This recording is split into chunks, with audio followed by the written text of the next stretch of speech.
Hi,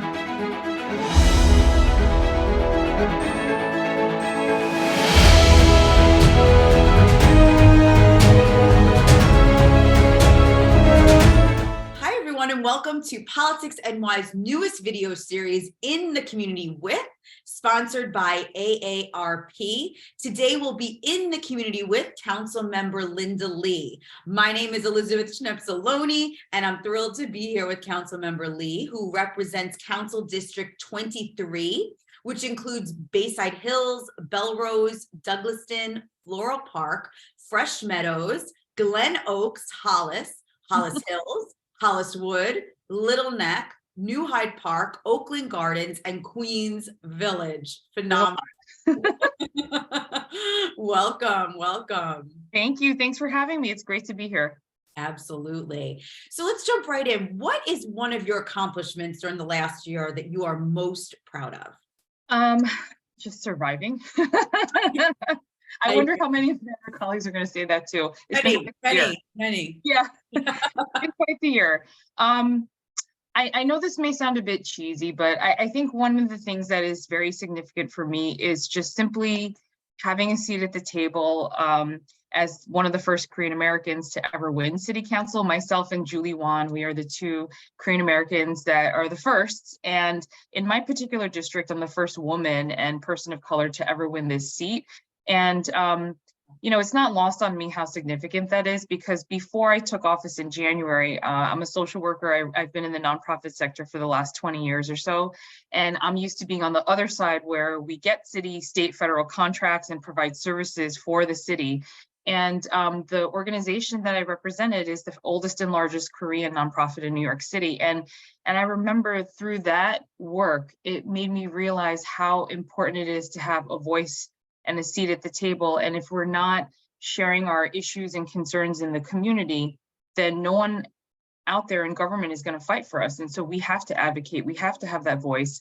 And a lot of that was just years of developing data on our community, because there's a lack of data, a lack of understanding. There's a lot of stigma, model minority myth that's out there. And so, reflecting really a lot on this first year, I think just being able to represent different communities that I've been part of in the past is something that I'm really proud of, that I think is a huge accomplishment, whether it's through the budget or legislation or other means. But yeah. Oh, beautifully said. So we have a question from our sponsor, AARP New York.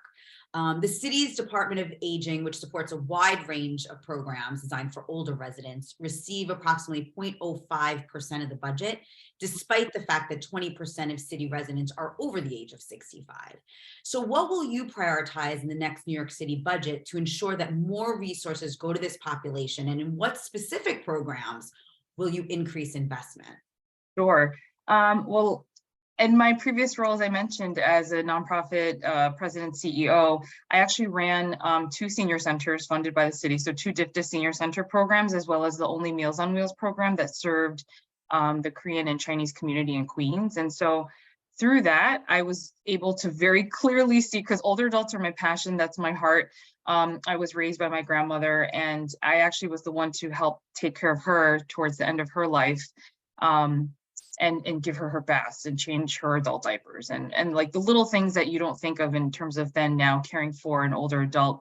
And I have to say, there's just when the pandemic hit, especially just looking back in the most recent few years, it was really tough on the older adult population, because you have multiple things working against them, in the sense of there's tech divides. So the traditional ways that we could hop on a Zoom, at least there was still that connection. There was a lot of isolation, a lot of loneliness. The fact that a lot of them are homebound, and how do we keep them healthy? How do we keep them engaged socially? Because a lot of them were experiencing depression. We saw a lot more rates of, I think, older adults do have high rates of suicide, unfortunately. And so how do we make sure that they're connected and that they feel part of a community, even though they've lost that ability to walk into a senior center and meet with their friends? And things are definitely now getting back to, normal and more normal, but, because older adults are such a vulnerable population, it has been challenging. And this is one of the things I've said the entire time is, like, DIFTA has one of the smallest budgets out of all the city agencies. And this is something that we've known in the community for a long time because it is the fastest growing age demographic. We have now more than 1.3 million seniors in the city. I personally have a large percentage of them who are, aging in place in their homes. And the question is, how do we make sure that they're receiving their services, staying healthy as long as possible in their homes? Because there are not enough, infrastructure wise, there's not enough nursing home beds. There are not enough facilities. And so this goal really is, how do we shift and change the way that we think about aging? And how do we create systems and infrastructure to support that? And I'm in a transit desert, and it's going to become a real serious question one day of, how are we going to make sure that the older adults in my district, for example, can have access to still going to the grocery store, their doctor's appointments, their dentists, right? And how do we create something sustainable? Because I know that former council members in the past, for example, would create these rideshare programs, but it's costly. So how do we think of new ways, even in something like transportation, and how to get folks to and from their appointments? How do we think about that in a creative way that utilizes already existing systems within the city, because it is costly? And how do we make sure that city agencies are communicating with each other to sort of problem solve and create solutions that are sort of out of the box? And so I think, it is going to take more resources, yes, which is going to be challenging given the economic downturn in the next year or two. But we got to hunker down and try to think of creative solutions, because, I think one of the things we need to do is just make sure that older adults have the dignity towards the end of their life, because they've sacrificed and given up so much. And so how do we honor them? Well said. Thank you for that. In addition to those challenges, there's also ageism, which permeates all the aspects of life for New York residents. You're talking about transportation, but also in the workplace, and how streets are designed and services are promoted and accessed, and the environment is built. So what is one ageism issue that has an impact on your community, and how would you address that? It's interesting. I feel like there's this notion that once you hit retirement age of 65 or 70 or whatever that is, like, you no longer have a purpose or can serve the community, which is absolutely ridiculous, right? Just case in point, the head cook at my former senior center, she was about 93 when she retired, or was 93 still and still working. And she had been there for 30 years. So she started working at the senior center when she was in her 60s, right? And I remember talking to her, and I swear to God, like, she made me, like, she had so much energy. I was like, I felt like the old person in the room to the older person, because I felt like, wow, this woman is like totally putting me to shame. But she really had such life in her. And I remember I asked her one day, I was like, don't you want to like take it easy and rest, and like, and she's like, what am I going to do at home? I'm just going to be bored. And I noticed that, I think there is, research out there that shows how, when someone stops working, at that point, I think that's when they start kind of sort of deteriorating. But if they stay active and if they stay involved, I think they're able to, upkeep, their mental awareness and fitness and physical fitness a lot longer.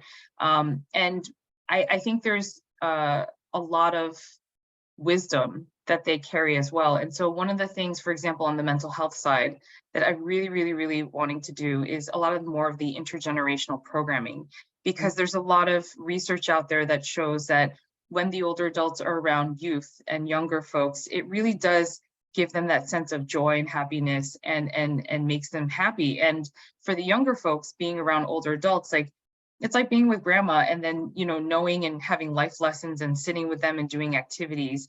There's a lot of benefits that are there. And so how do we also think about intergenerational programming along with the underlying undertone of, mental health being a big part of that, and really keeping them engaged and involved in the community, because there is so much that they have to offer. Absolutely. Absolutely. I love the idea of that intergenerational connection. Wonderful. So what is your top, I know there's so many goals you have for 2023, but what would you say is your top goal for your community?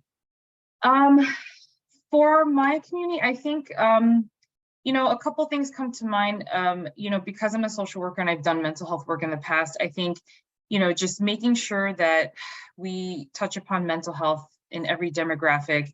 And I know that it's come up in so many conversations as of late, especially when we're talking about public safety, youth and older adults and seniors, and how do we make sure that we're addressing this mental health crisis, because we're still not out of it for sure.